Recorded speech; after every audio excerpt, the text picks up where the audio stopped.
Comme la compagnie Batindeli Biso Suki Yangoyo, mais j'aime bien vraiment comme basali cheveux na biso. Voilà, ce moment ni couleur nanga mutu sikoyo et comme de la lingaki et c'est le la poso.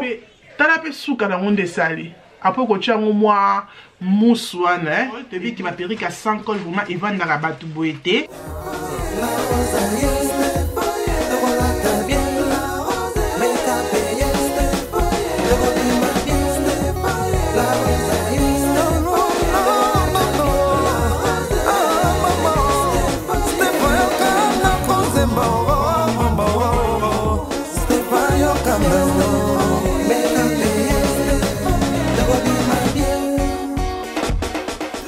Bonjour les belles dames, j'espère que vous êtes très bien. Ngapi naza bien par la grâce de Dieu. Boni ba santé tokos.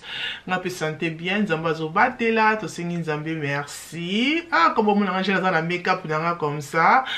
Bon excusez parce que moi ezo ya on and off, donc on bon mon que changement ya image, mais et nous est pour ça la vidéo comme ça parce que ils a mo ebimi moko et comme mo lili. Mais vidéo le ko bon mon qui n'a déjà comme ça, la fait déjà maquillage nanga et compagnie na biso oya Jaliza Batindeli Biso box ya noir comme ça, bah les belles dames, c'est cette compagnie ici Jaliza, donc Batindeli Biso box à noir comme ça avec la rose pour on a pour ça au make-up perruque oyo na bah les belles dames. Box on pèse vraiment kilo le quoi box à chaussures, le quoi box à saki et to refongo la box na biso mona na kati box na biso et le koni eza na kati. Donc voilà, c'est comme ça quand vous omona compagnie na biso comme vous n'avez Jaliza et na kati awa ya box na ngai comme vous omona nazo eloka liboso o eza enveloppe na kati enveloppe na ngai batindeli nga sema ba détail comme ça ndenge of sokola suki comment ko protéger suki ça va toujours bien. Donc voilà. Après, ma petit biso cadeau aux alliés à centre comme ça, centre aux a capé bien parce que pour notre tia souki na yo, bobi qui va centre vous a côté perruque na yo pour na souki ça qui kotongango, on nettoie qui déjà souki nous absolument que non au fina souki non et beba les sous ou ko ça là encore au centre oyo. Donc voilà, c'est comme ça. Et na kata box encore aux alliés na oyo, ezali cadeau na biso ezali à fossile. Vraiment milai non ko quand même pas ko chango, mais c'est comme ça fossile na bateau balinga fossile comme ça ou ya drama.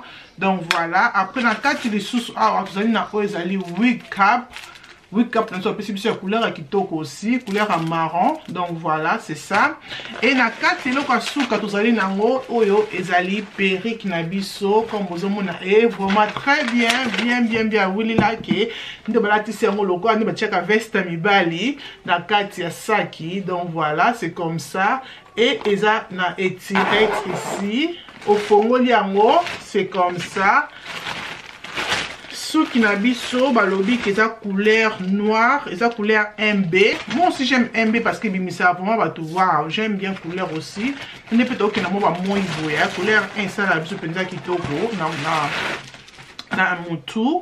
Bah anyway, batie taille mais moulai ya souki nanga ezali 36 inch. Nde ba check mon website na bango na tila bien quelque part pour mona moulai ya souki eza 36 inch et balobi kezali human hair. Donc eza human hair cheveux na biso o ba saleli yango bobi ke ba mèche o bakanga comme ça eza vraiment na fashion. Et regardez-moi ça, mèche oyo ezo kanga maté ne ba mèche mususu ba keno o kanya ngo pour quelques jours on commence à ba mabaku ba oyo commence à mabaku non oyo ko sala ba mabaku te parce que ezali naturel, eza naturel. Attention ko fini yango oyo kolata ngo e kozala te na problème ko mona ki quand même ba mazita e ko sala ba mazita te. C'est vraiment joli pe basali yango pepele loko vraiment suki mo basali na mutu. Et j'aime bien mesure na ngonde ba kangeli yango pour bobi ki basuki mike za leso vraiment na tante comme mi basuki comme ça. Et na kati nango ezali 50% HD lace, c'est ça full lace comme vous mona. Regardez-moi ça. Full lace nde bozomona et eza 50% HD ya lace na kati ya perruque na biso comme ça. Et yepe na oyo eza élastique pour na ekoka na mtu na biso et ba chepe tag na bango comme ba chege ba lobeza braid donc eza mesh bakomi braids na kombo ya human hair bow curls donc nde kombo babengi suki na biso et comment laisse na biso balobi ke ezali 50% real donc real véritable HD mais ezaka kana 50% véritable HD pe babi ke suki na biso ata soki ofini yango ekolinga mate donc zali tangless donc babengi yango na kombo tangless ke ata soki ofini yango ba kerli nango oyo ekofina mate ekobeba te donc za vraiment suki moko kitoko donc nde bomona pe perruque na ngai eza na ba baby hair nango za lokola suki naturel nde bozomona liboso wana donc voilà c'est tout que na rekoba so tali ba baby hair ya kota sima bozomona eza relax eza ba o ezala ke bozomona nde ezali non eza relax donc mais so tali o ya liboso ezali lokola baby hair o ezali baby hair ya afro nde bozomona wana donc voilà on tient un peu ba photo pour comprendre le qu'on a zoloba toko meka on na mutu na pese je ba détail na onyoso toko meka on na mutu avant que na meka ngo loko na osala na kolata wig cap pour na ngatu na ngaka kolata on peut protéger nga mutu et to meka ngo nombo et to mona ndenge perruque na biso ekovanda perruque na biso na loko moko te na omeka ngo na mutu po to mona soki ekoka mutu na biso soki esala biso koma.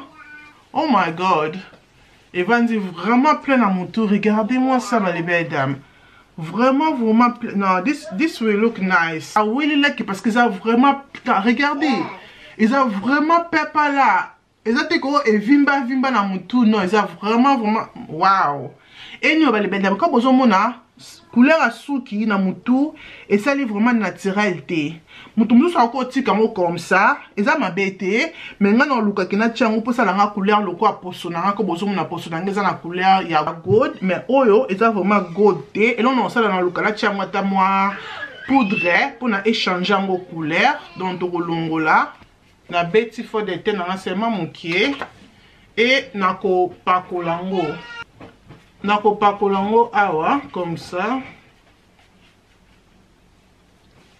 voilà na tiango couleur ya fond de teint na kati seulement liboso na bomoni et comme biso comme ça comme ozomona et eloko na osala na ko je suis brosse nanga na ko champe fond de teint awa na perruque nanga pour na échanger ngo pe couleur donc là il faut nous la concentrer parce que comme erokata laisse pour laisse mon est important to baby saté ok donc voilà les belles dames perruque nabiso hey this perruque I love it regardez-moi ça donc on a pour ça la makambo ebele te ba les belles dames na kati laisse na encore moni regardez comme Evandi perruque à 100 col au bakanga mèche il y a 100 col regardez comme Evandi maintenant le baké comment perruque au ekovanda na mutu na tia col te est-ce que c'est possible que perruque vanda na mutu sans col nga mona zaki na ba doute mais regardez comme ndenge Evandi